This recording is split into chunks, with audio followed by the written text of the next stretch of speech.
चावल पे ला दिया और कह रहे कि हमारा देश आगे बढ़ रहा है। अब बताइए मोदी जी, आपका 5 किलो चावल नहीं चाहिए, आपका 5 किलो चावल नहीं चाहिए। हमारे बच्चे को पढ़ने के लिए स्कूल की व्यवस्था करें, हमारे बच्चे को पढ़ने के लिए स्कूल की व्यवस्था करें। आपका 5 किलो चावल नहीं चाहिए। हमारे बच्चे जब बीमार पड़े तो अच्छे हॉस्पिटल का व्यवस्था कराइए ताकि अच्छे से इलाज हो सके। हमको 5 किलो चावल नहीं चाहिए। यहाँ पे नौजवान खड़े हैं, बैठे हैं, मैं 5 किलो चावल नहीं चाहिए। 4 किलो हो गया। ये कब 4 किलो कटौती हो गया भाई? तो यही सब हो रहा है मोदी जी के राज में। और कभी आएगा भी 3 किलो करेंगे कुछ देर के बाद। ठीक है, ये गुलाम बनाना चाह रहे हैं आपको। हमको मोदी जी आपका चावल नहीं चाहिए। यहाँ जितने नौजवान हैं उनके हाथ में काम दीजिए, उनको नौकरी दीजिए, हमें आपका चावल नहीं चाहिए।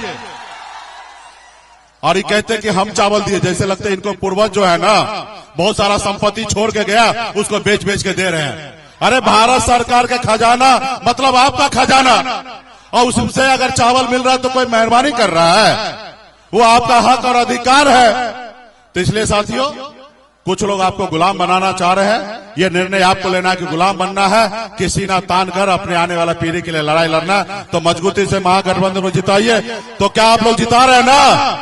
जीत का माला पहना दे। ये तो हमको पहले से पता है कि देवा जो है मोतिहारी में हीरो है, और इसको कौन रोकेगा? अरे कोई बोलते ही रे, कोई बोलता है तो जीत का माला पहना दे। चलो जीत का माला पहना दिए। बहुत बहुत धन्यवाद। अभी हमारे बीच में बहुत बहुत आभार सर, आपने हमें अनुग्रहित किया, हमें कृतार्थ किया। चंपारण की धरती सदैव आपका ऋणी रहेगी। अब हम आप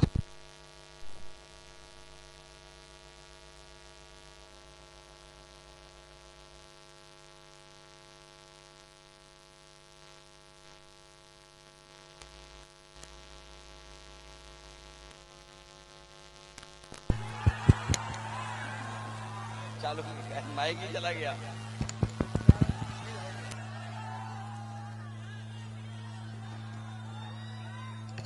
हमारे साथ मंच पर वीआईपी पार्टी के राष्ट्रीय अध्यक्ष मुकेश जी, और जिनके लिए हम आप सब लोग यहां पर मौजूद हैं, जिनके लिए हम वोट मांगने आए हैं,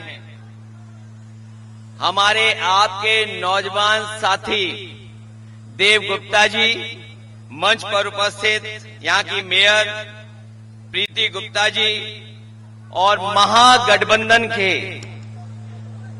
सभी हमारे नेता जो मंच पर हैं, सभी हमारे नेतागण, चुनावी जनसभा में आए हुए आदरणीय बुजुर्ग, माताएं, बहनें, नौजवान साथी और पत्रकार बंधुओं, मैं सबसे पहले आप सबका बहुत बहुत धन्यवाद और आभार प्रकट करना चाहता हूं। अभी जब मैं मुकेश सैनी जी को सुन रहा था तो वो कह रहे थे कि यहां से नौजवान प्रत्याशी देव गुप्ता जी को आप जिता चुके हो, सरकार बनने जा रही है। आज जब पहले चरण का वोट पड़ रहा है, आधा बिहार वोट डालने जा रहा है और आधा बिहार इंतजार कर रहा है कि कब वोट डाला जाएगा। जो हवा, जो माहौल,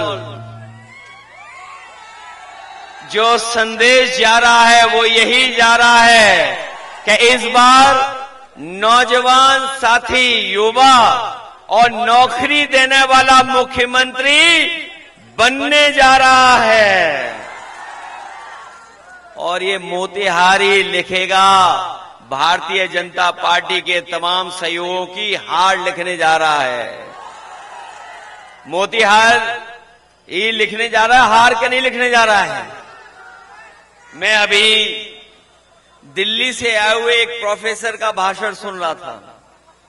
वो ये कह रहे थे कि गोरखपुर से और न जाने कहां तक एक्सप्रेसवे बनने जा रहा है।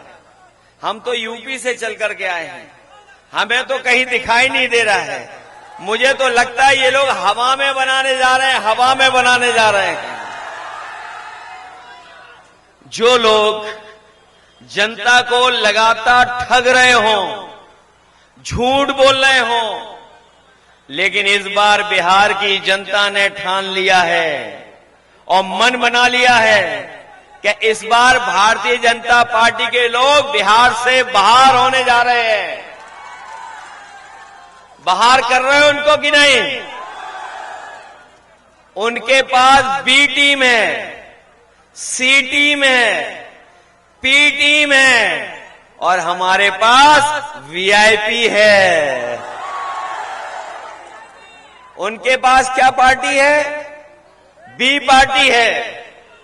सी फॉर चुनाव आयोग पार्टी, जो वोट चोरी कर करके आपका वोट चोरी कर रही थी।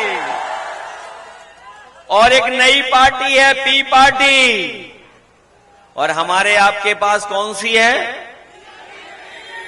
मुकेश सहनी जी की वीआईपी पार्टी। इसलिए मदद करो आप लोग, सहयोग करो। और तेजस्वी जी मुख्यमंत्री बनने जा रहे हैं। उन्होंने तय किया है कि हर नौजवान जो घर परिवार में रह रहा है, गांव में रह रहा है, हर परिवार के एक नौजवान को नौकरी देने जा रहे हैं। ये जो नया बिहार बनने जा रहा है, ये नौजवान जो नौकरी देने वाला बिहार बन जा रहा है। ये बीजेपी के लोग पूछ रहे हैं कि नौकरी आएगी कहां से। ये इसलिए पूछ रहे हैं क्योंकि इनके एजेंडे में कभी नौकरी नहीं रही। और अगर नौकरी इनके एजेंडे में रही होती तो इन्होंने 10 साल में नौकरी दी होती। बताओ नौजवान साथियों, कितनों को नौकरी दी है। और मैं जब सुनता हूं लोगों से, लोग कह रहे हैं कि हमें 20 साल का हिसाब किताब लेना है।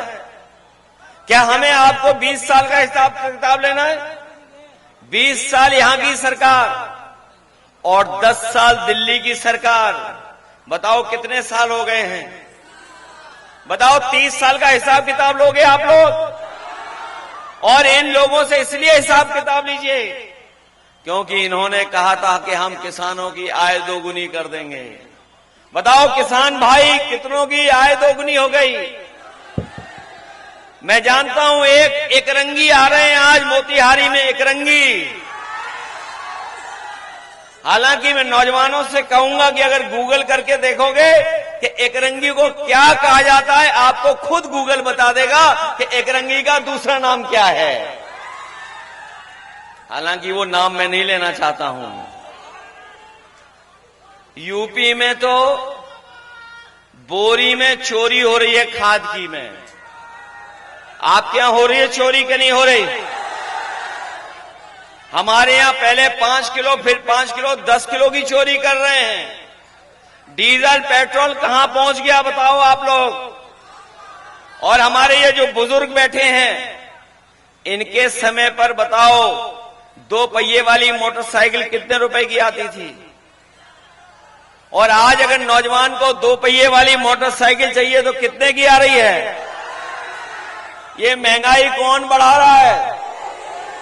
और महंगाई नहीं बढ़ा रहे हैं। हमारे आपके खाने का सबसे अच्छा स्वादिष्ट पार्ले जी बिस्किट पैकेट भी इन लोगों ने छोटा कर दिया।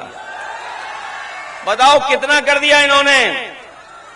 ये वोट चोरी तो कर ही रहे हैं, लेकिन बताओ हमारा आपका पसंद का बिस्किट का पैकेट कितना छोटा हो गया, कितना छोटा आ रहा है। ये बात तो समझ रहे हो ना आप लोग कि नहीं समझ रहे हो? ये अभी दिल्ली वाले प्रोफेसर न जाने कौन से सपने दिखा रहे थे।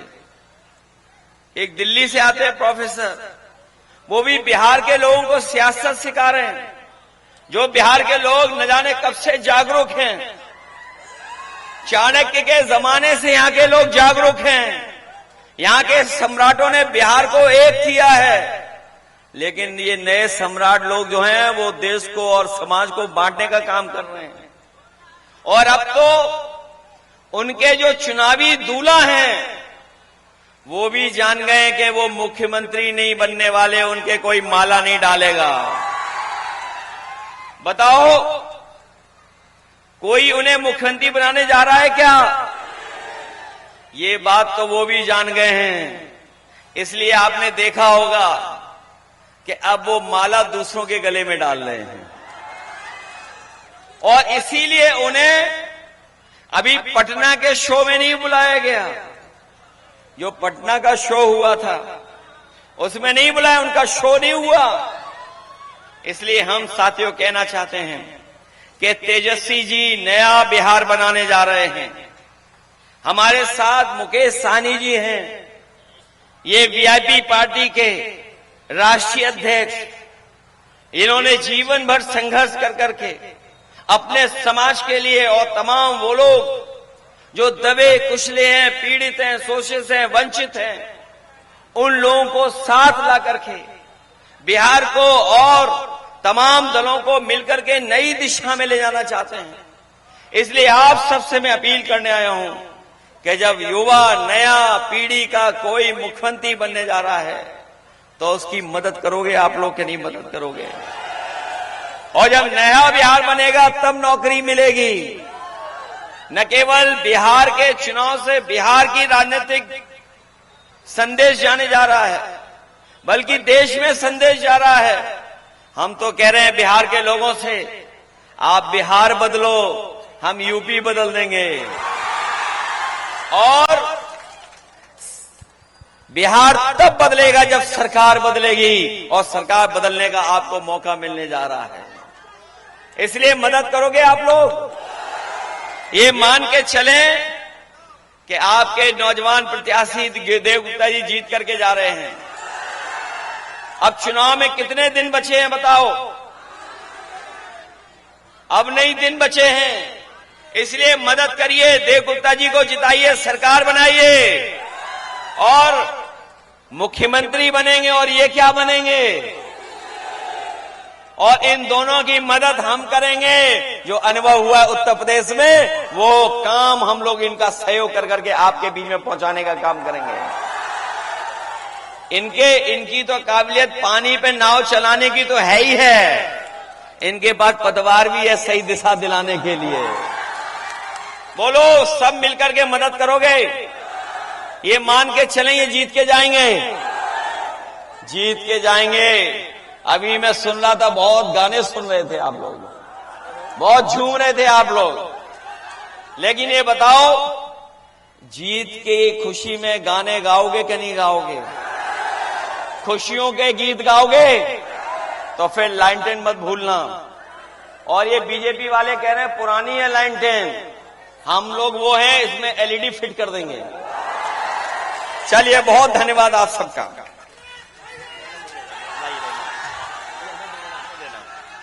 आगे आओ, इधर आओ, आप दोनों लोग इधर खड़े हो। खड़े नहीं हो पा रहे। हाँ,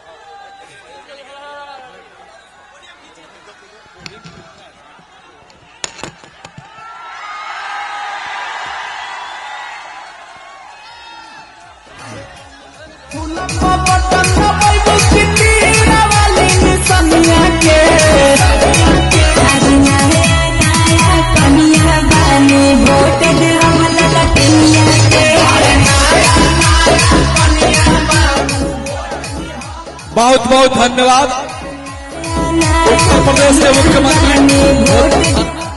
उत्तर प्रदेश के मुख्यमंत्री जी ने अपना महत्वपूर्ण समय दिया। वीआईपी के संरक्षक, बिहार सरकार के पूर्व मंत्री